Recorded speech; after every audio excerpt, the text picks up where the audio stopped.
В этом видео вы узнаете, сколько нужно двигаться в день, чтобы поддерживать оптимальную форму, как суметь выделить время для движения, даже если его нет вообще, и как начать двигаться, если вы никак не можете заставить себя делать зарядку. Какая она идеальная физическая активность? Ответ простой: подходящая именно вам и достаточная для поддержания здоровья. Нагрузка может считаться достаточной и полезной для здоровья, если вы начинаете дышать немного чаще и чувствуете, что ваше сердце бьется немного быстрее. Например, когда быстро идете пешком или едете на велосипеде. Всегда начинайте любые физические упражнения медленно. Если закружилась голова или появилась одышка, снизьте нагрузку. А если неприятные ощущения продолжаются, лучше обратиться к врачу ЛФК и вместе с ним подобрать занятие, которое вам подходит.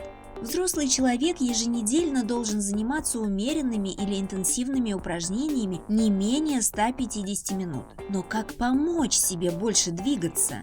Прежде всего нужно выбрать занятие, которое вам нравится. Это может быть любой вид спорта. Людям, которые не любят спорт или он им не подходит, достаточно других видов активности. Например, работа в огороде или в саду, выгуливание собаки, пешие экскурсии, танцы, прогулки, езда на велосипеде, плавание – все, что заставит вас двигаться больше. Не обязательно делать одно и то же. Можно покататься на велосипеде в один день, на следующий день поплавать в бассейне, затем прогуляться или потанцевать. Важно включить простые упражнения в распорядок дня. Например, подняться по лестнице, а не на лифте, выйти на остановку раньше и пройтись пешком. Это просто и позволяет двигаться больше. На работе или во время просмотра телевизора мы нередко подолгу сидим, даже глазами не двигаем и не моргаем, из-за чего, кстати, зрение портится, об этом в следующем ролике. Совет: регулярно вставать со стула, выпивать чашку чая, можно зайти к коллеге или просто прогуляться по коридору. Ну а если гулять по коридору нет возможности, то рассказываю про хорошее упражнение, которое можно делать, сидя за столом во время работы за компьютером. Я его покажу в одном из следующих роликов, а сейчас попробую описать словами.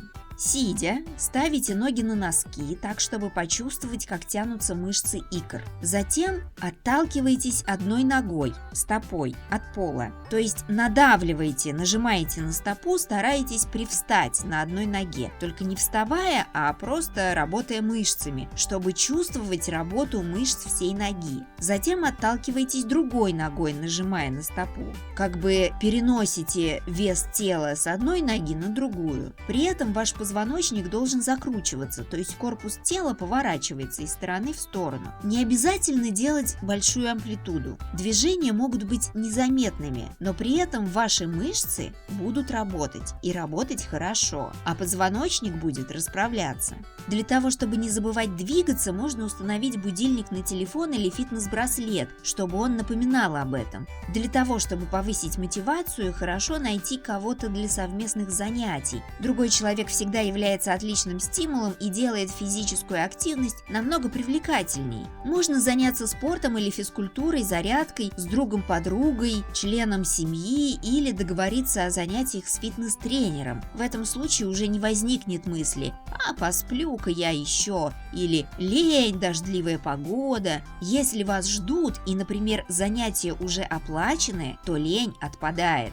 Важно планировать свое движение, включить его в повестку дня. Не нужно торопиться. Можно начать с 10 минут движения или физических упражнений ежедневно. И если все идет хорошо, увеличивать время на 5 минут каждую неделю. Так будет легче следовать намеченному плану. Если огромную задачу разбить на подзадачи, она всегда психологически выполняется проще. Начинать сложно, но чем больше вы двигаетесь, тем лучше вы себя чувствуете.